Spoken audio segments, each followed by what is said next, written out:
정보사회의 주요 학자와 인물들 Day 9 니콜라스 니콜폰테 디지털이다. Being Digital 정보화 사회를 넘어 탈정보사회로 니콜폰테는 탈정보사회를 이야기했는데 공간적 의미에서의 정보사회에 대해 이야기했었다. 정보사회는 지리적 한계 Limitations of Geography 지리적 한계를 없앨 것이다 라고 했는데 이는 초국가적이라는 의미는 아닌 것으로 보인다. 그리고 탈정보화 사회를 예견하면서 네트워크 공동체는 미래사회의 가장 바람직한 가치 다시 네트워크 공동체를 미래사회의 가장 바람직한 가치로 보았다.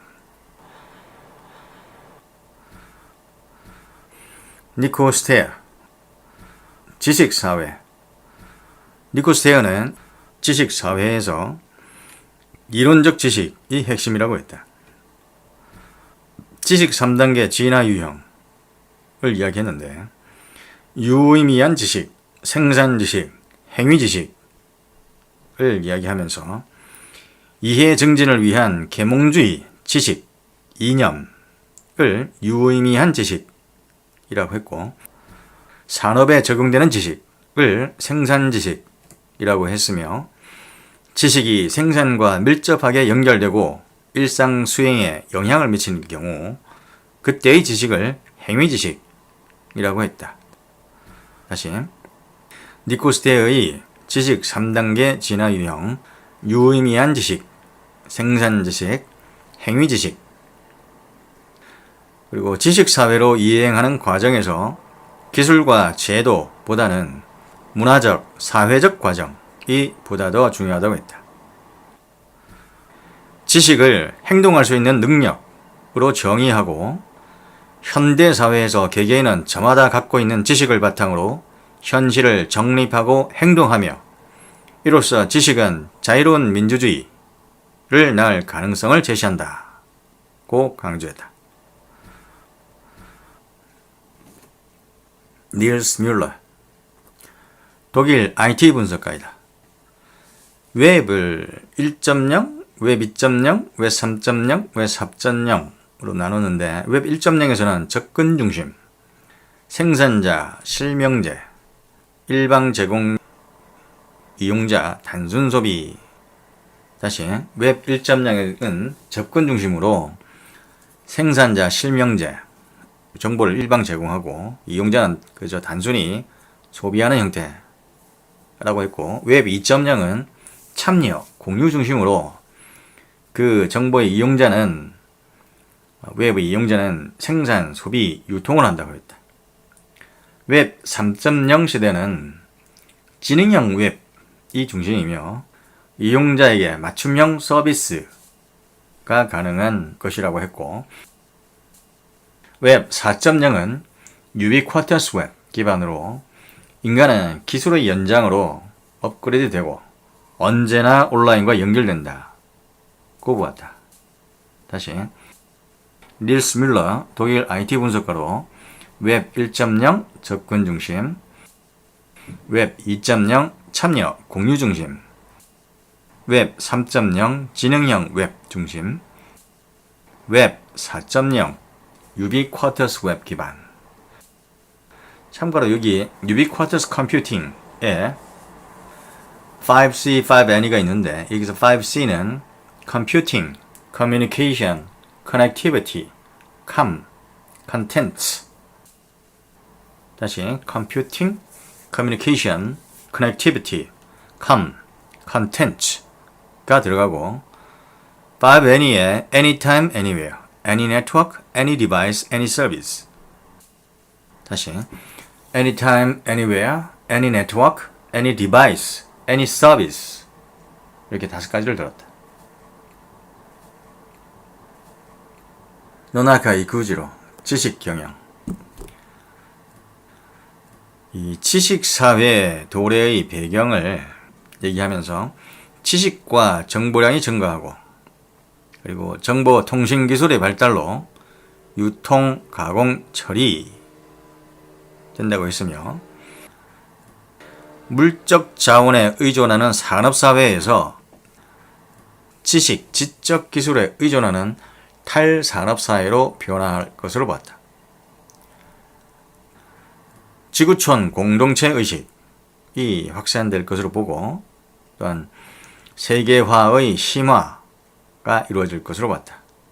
자, 다시 노나카 이쿠지로 지식경영이란 책을 저술했으며 지식사회의 도래 배경으로 지식과 정보량이 증가했다는 점, 그리고 정보통신기술의 발달로 유통, 가공, 처리가 되고 있다는 점, 그리고 물적 자원에 의존하는 산업사회에서 지식, 지적 기술에 의존하는 탈산업사회로 변화하고 있다는 점을 얘기했고, 또 지구촌 공동체 의식이 확산되고 세계화가 심화될 것으로 봤다.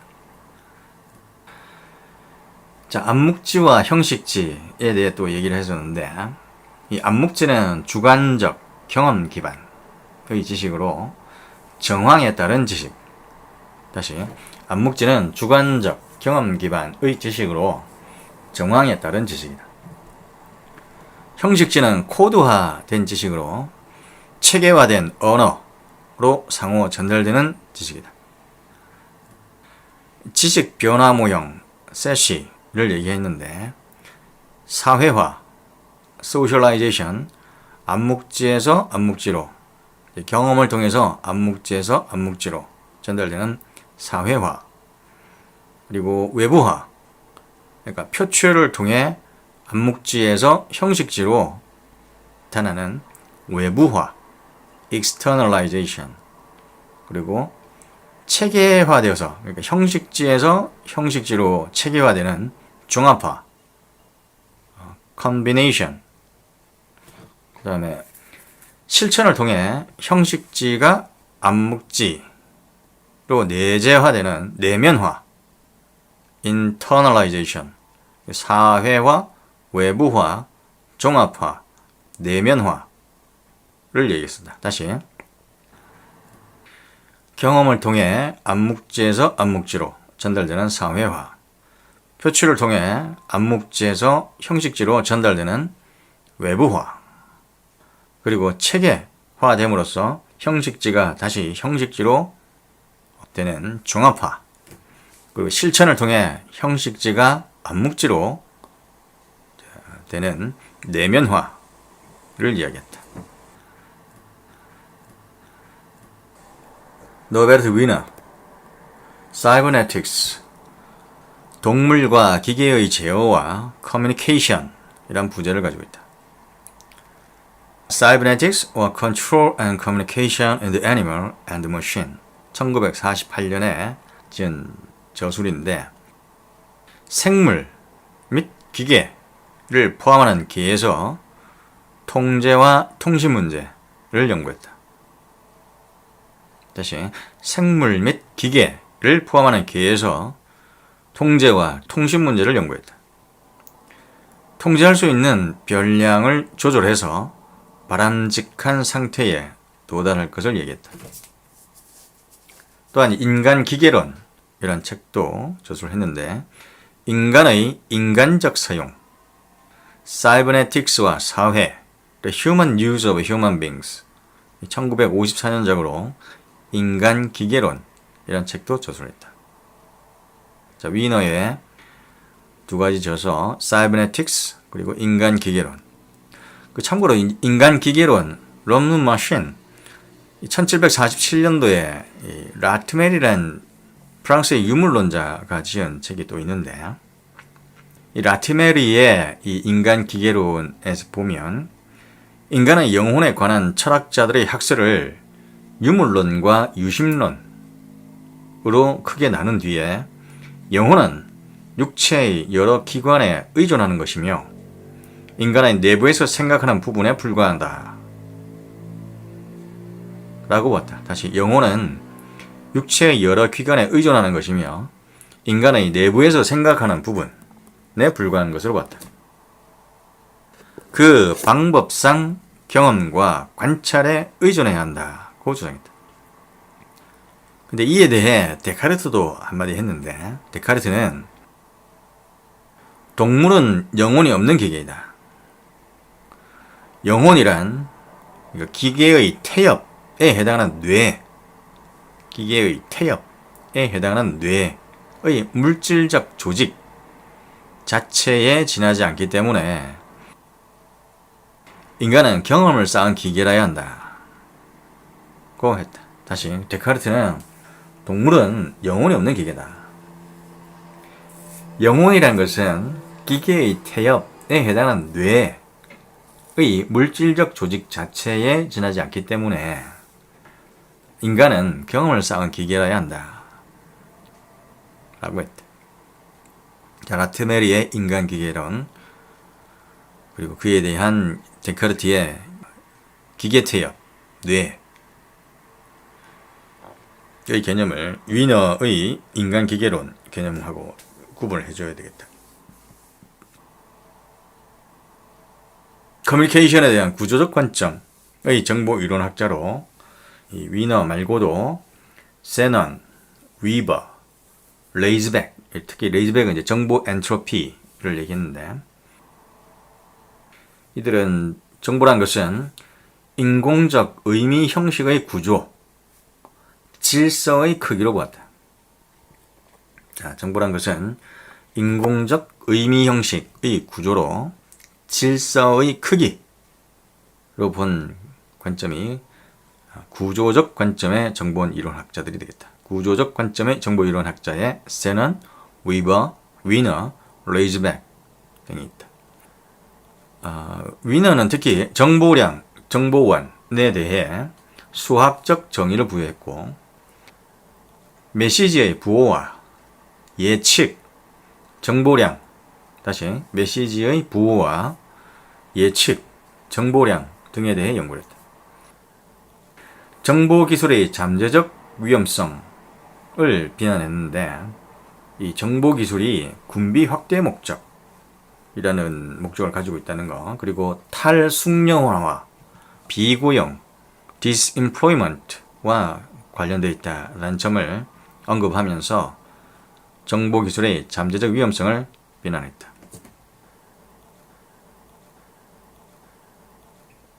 노턴, 커뮤니케이션 유형, 1978년작으로 그 커뮤니케이션의 유형에 대해 얘기했는데, 주도적 커뮤니케이션, 과장이나 은유적인 의미를 갖는 드라마틱한 역동적 커뮤니케이션, 그리고 논쟁적 커뮤니케이션, 그리고 신체 표현을 동반하는 생기 있는 커뮤니케이션, 인상 깊은 커뮤니케이션, 여유로운 커뮤니케이션, 주의 깊은 커뮤니케이션, 개방적인 커뮤니케이션, 그리고 위로를 하는, 그러니까 상대방을 알아주고 존경해주고 그리고 재치를 수반하는 친절한 대화자 이미지의 커뮤니케이션, 이렇게 커뮤니케이션의 유형을 나눴다. 다시, 주도적, 역동적, 논쟁적, 생기 있는, 인상 깊은, 여유로운, 주의 깊은, 개방적인, 친절한 대화자 이미지의 커뮤니케이션으로 나누고 있다.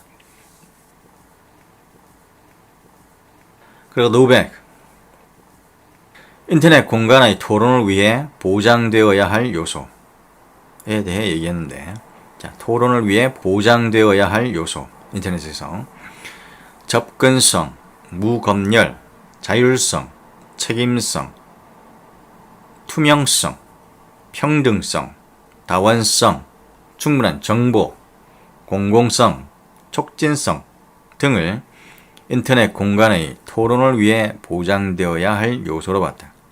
여기서 투명성은 토론 방식과 규칙을 공개하는 것으로 공정성도 아니고 공개성도 아니며 익명성도 아니다. 자, 공정성, 공개성, 익명성, 이런 것들은 토론을 위해 보장되어야 할 요소로 보지는 않았다.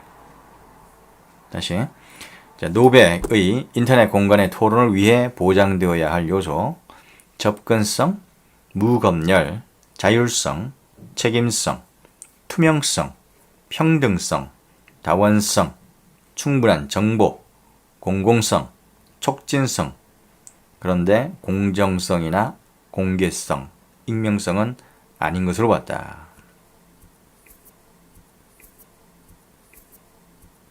옹. 구술문화와 문자문화의 정신역학. 다시 구술문화와 문자문화의 정신역학을 연구했다. 제2구술성, 그러니까 인쇄 문자 기반 구술성을 가리키는 제2구술성을 이야기했고, 구술문화는 첨가적이고 그리고 감정이입이 이루어지고 참여적이며 추상적이고 진보적이고 상황의존적이고 과거 중심적이다.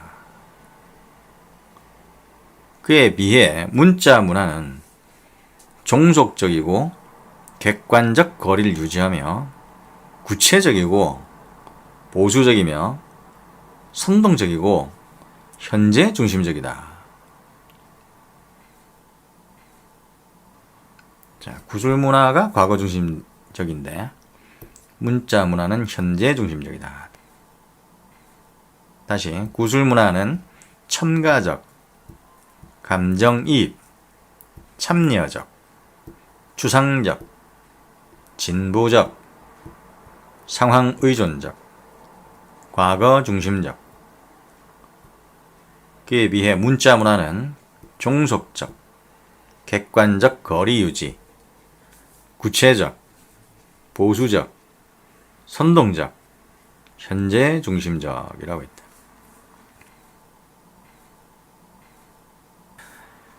오스카 간디, 소비자 자본주의. 린과 한슨도 소비자 자본주의에 대해 얘기했는데, 이 감시 주체, 감시 과정이 계급적, 자본주의적 차원을 결합하여 시민을 감시한다. 다시, 자, 오스카 간디는 감시 주체, 감시 과정이 계급적, 자본주의적 차원을 결합하여 시민을 감시한다. 라고 했고, 노동운동가, 정치적 위험 인물, 급진주의 사상가 등에 대한 자료를 수집해 종속적 계급 통제 수단으로 활용한다고 봤다. 자, 오스카 간디, 소비자 자본주의. 참고로 쉴러는 기업 자본주의, 정보 자본주의, 총체적 접근을 한 정보 자본주의, 기업 자본주의. 참고로 더글라스 켈너는 기술 자본주의를 얘기했었다.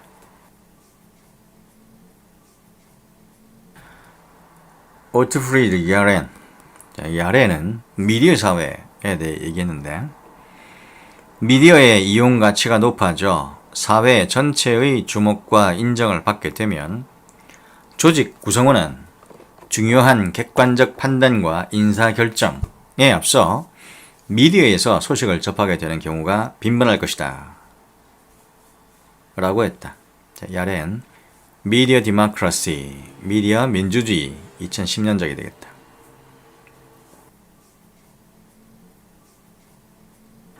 그 다음에 하우저, 현대 3대 인구 문제, 인구 폭발, explosion, 인구 내파, implosion, 인구 다양화, diversification.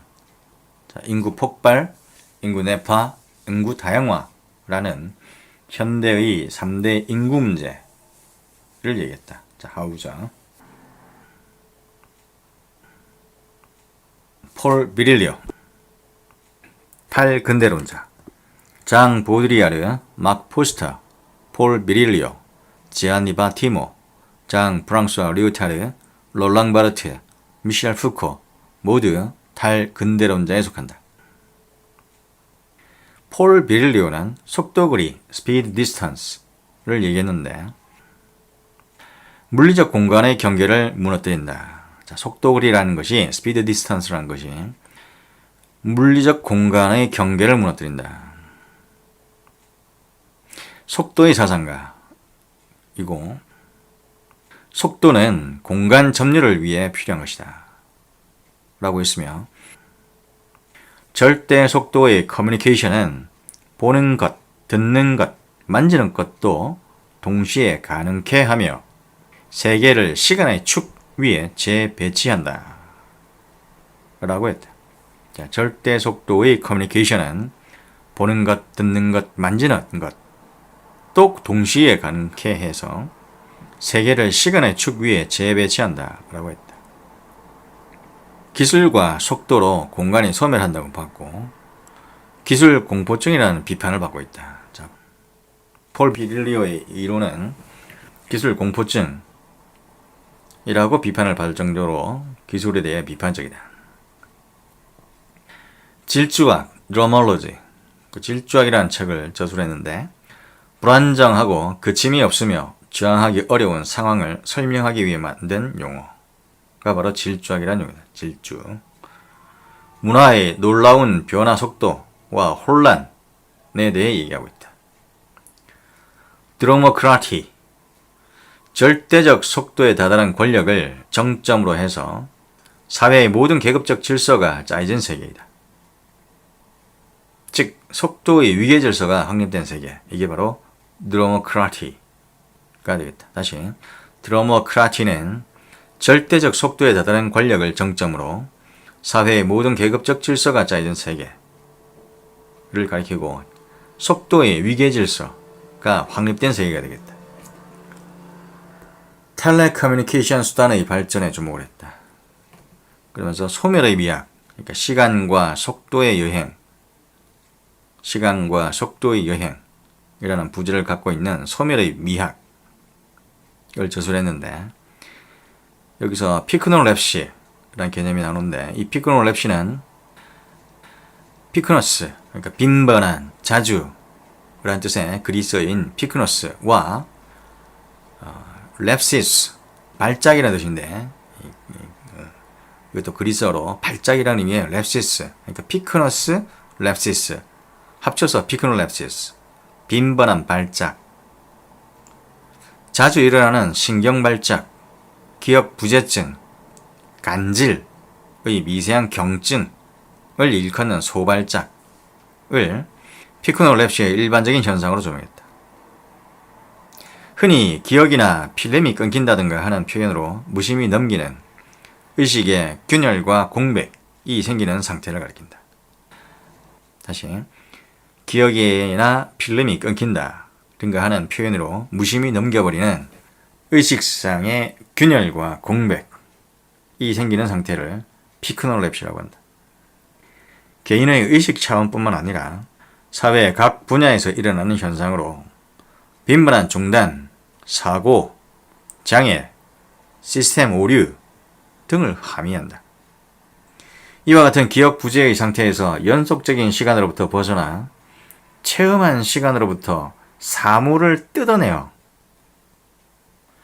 사물을 느끼는 시간을 속도로 바꾸는 것이 가능하다고 본다. 다시, 기억 부재의 상태에서 연속적인 시간으로부터 벗어나 체험한 시간으로부터 사물을 뜯어내어 사물을 느끼는 시간을 속도로 바꾸는 것이 가능하다고 했대. 폴 미를리어 속도에 대해 얘기했는데 소멸의 미학. 자, 피크노랩시 빈번한 발작에 대해 얘기했다.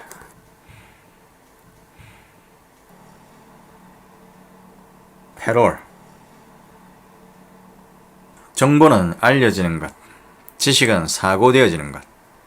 다시, 패롤, 정보는 알려지는 것, being informed, 지식은 사고되어지는 것, having information의 개념으로 볼 수 있겠다. 사고되어지는 것을 having information 이라 하긴 좀 그렇고, 하여튼 사고되어지는 것이 지식이고 알려지는 것이 정보이다.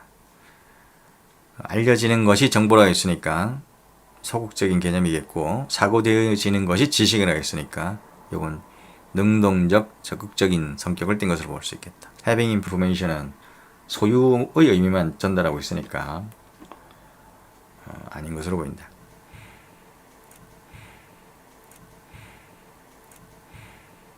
피터 디킨, 생산, 분배, 소비의 세계적 연결망. 다시, 생산, 분배, 소비의 세계적 연결망을 얘기하고 있는데, 이 디킨은 초국적 기업은 세계 경제의 지배적 세력이라고 했다. 피터 드러커, 지식사회 라는 저술이 있는데, 정보와 지식에 기반한 탈자본주의 사회. 이 탈자본주의 사회에 대해 얘기한 사람이 피터 드러커다. 자본이나 천연자원 또는 노동은 더 이상 기본적인 경제자원이 아니다 라고 했으며, 이에 대해 조지 길더도 동의하고 있다. 자, 자본이나 천연자원 또는 노동은 이제 더 이상 기본적인 경제자원이 아니다 라고 보고 있다. 단절의 시대, 돈에서 지식으로, 프로페셔널의 조건, 그러니까 혁신을 위해 무엇을 해야 할지, 그리고 내일의 이정표, 이런 저술이 있는데, 특히 내일의 이정표란 저술에서는 지식사회라는 용어를 사용하고 있다. 프로페셔널의 조건에서는 개인이 자신의 생활을 변화시키고자 혁신하기 위해 무엇을 해야 하는가 라는 내용을 담고 있고, 지식혁명은 피 흘리지 않는 혁명이라고 했다. 피터 드러커 저술, 지식사회 단절의 시대, 돈에서 지식으로, 프로페셔널의 조건, 내일의 이정표 등이 있다. 참고로 지식 전문가라는 얘기를 했었는데, 피터 드러커는 knowledge worker, 이 지식 전문가가 자본주의의 중심적 자원이라고 했다. 이에 비해 이제 로버트 라이시는 상징적 분석가를 얘기했었고, 이 상징적 분석가는 문제의 식별, 해결, 전략 구상가로 21세기 지적 자본을 소유하고 관리적 사고, 유연성의 장점을 보유하고 있다 라고 했고, 그리고 엘빈 토플러는 지식사회에서 cognitariat, cognitive labor의 중요성을 얘기했으며, 다니엘 벨, 카스텔, 레리 허쇼는 정보노동자, 즉 지배적 집단은 정보노동자로 구성된다라는 개념을 다니엘 벨은 또 얘기하고 있었는데, 이 다니엘 벨, 카스텔, 레리 허쇼는 정보노동자에 대해 얘기했습니다.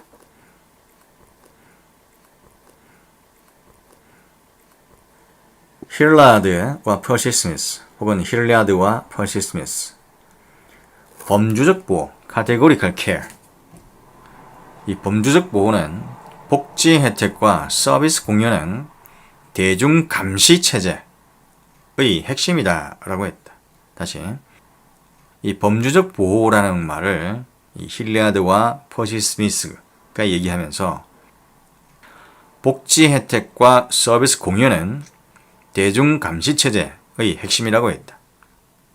이 복지 혜택과 서비스 공유에서 분류, 정보 수집, 기록 과정이 지속적으로 확대되기 때문이다. 자, 복지 혜택과 서비스 공유는 대중 감시 체제의 핵심이라고 했다.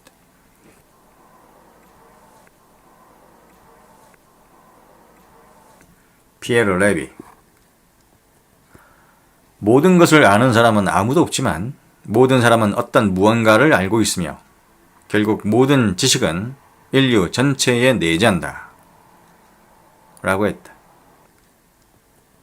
집단지성, collective intelligence, 혹은 중지, 집단 지능, 협업 지성, 공생적 지능이라고 번역되기도 하는데, 레비의 집단지성이란 개념은 어디에나 분포하며 지속적으로 가치가 부여되고 실시간으로 조정되면서 실제적 동원에 이루는 지성을 집단지성이라고 봤다. 근데 이 Collective Intelligence라는 용어는 1910년대 하버드 대학교 곤충학자인 윌리엄 모턴 힐러가 처음 제시했던 것이다. 참고로 라인골드는 참여군중, 스마트 몹스, 그리고 가상 공동체, 머드를 얘기했었고, 레비는 개인 지식을 집단 지성으로 전환하기 위해서는 다양한 의견, 개별 주체들의 독립성과 전문 지식의 분산화, 개인 지식과 판단을 집단적 결정으로 전환시키는 조정과 통합 과정이 필요하다고 했다. 조정과 통합 과정이 필요하다고 했다. 다시, 개인 지식을 집단 지성으로 전환시키기 위해서는 다양한 의견이 있어야 되겠고, 개별 주체들의 독립성과 전문 지식의 분산화, 그리고 개인 지식과 판단을 집단적 결정으로 전환시키는 조정과 통합 과정이 필요하다고 했다. 레비는 코지타무스라는 얘기를 했는데, 코지타무스는 우리는 생각한다, 고로 존재한다, 이렇게 나는 생각한다 해서 우리로 바꿔서 코지타무스라는 용어를 사용했다. 참고로 집단 지성의 유형으로 공유형, 기여형, 그 다음에 공동창조형 등이 있는데, 이 게시판은 집단 지성의 유형 중에 이제 공유형에 해당하겠고, 토론방, 지식인 이런 것들은 이제 기여형에 해당하며, 위키 같은 경우는 공동창조형에 해당하겠다. 다시, 집단 지성의 유형, 게시판 같은 공유형, 토론방, 지식인 같은 기여형, 위키 같은 공동창조형이 있다.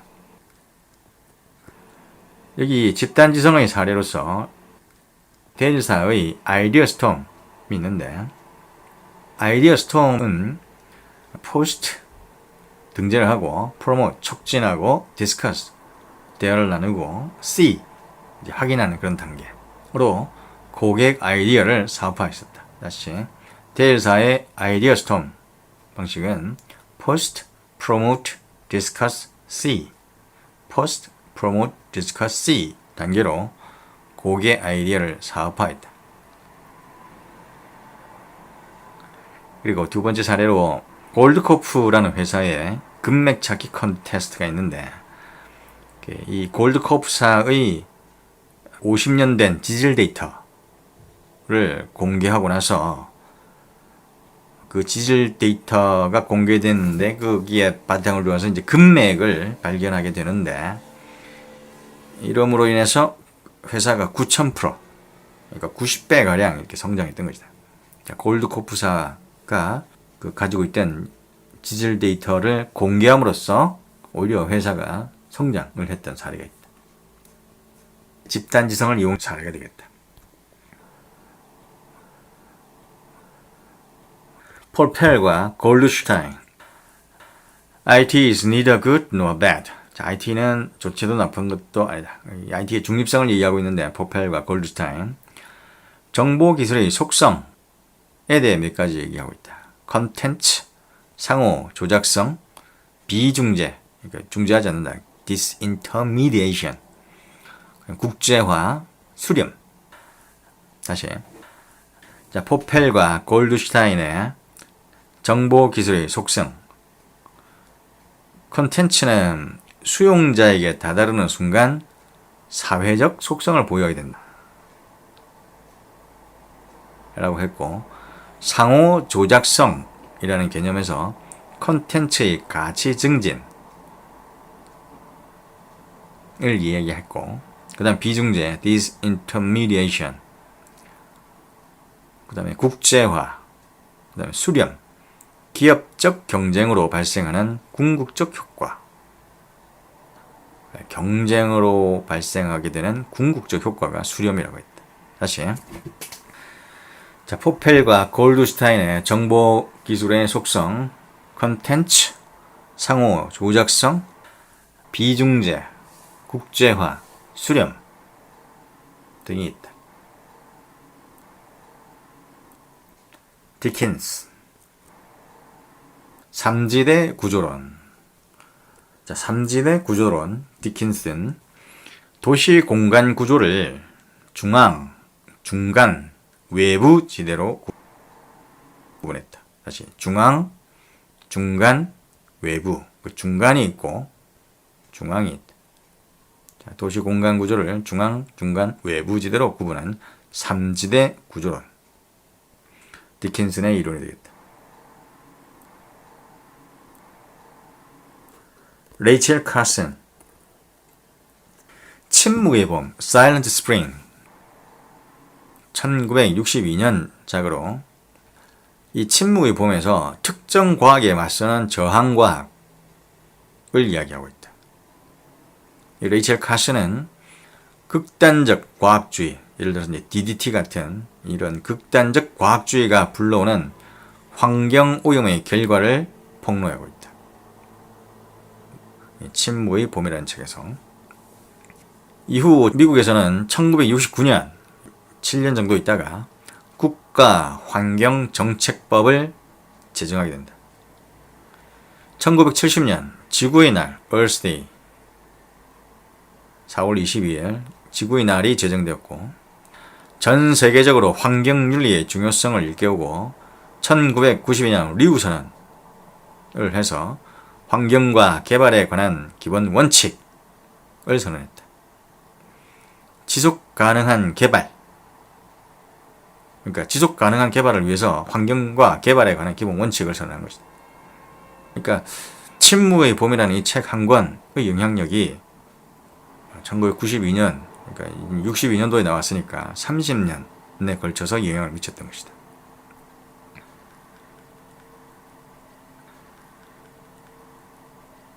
그 다음 라파엘리 인터넷 매개 커뮤니케이션의 특징을 얘기하고 있는데 인터넷 매개 커뮤니케이션은 멀티미디어, 하이퍼텍스트, 특히 이제 테오도로 넬슨 같은 경우는 하이퍼텍스트를 얘기했었는데 인터넷 매개 커뮤니케이션 하이퍼텍스트성, 패킷 교환, 동시 비동시성, 상호 작용성. 다시 라펠리가 얘기하는 인터넷 매개 커뮤니케이션의 특징으로 몇 가지 있는데 멀티미디어, 하이퍼텍스트성, 패킷 교환, 동시 비동시성, 상호 작용성을 얘기하고 있고 여기에 마크업 언어는 들어가지 않는다.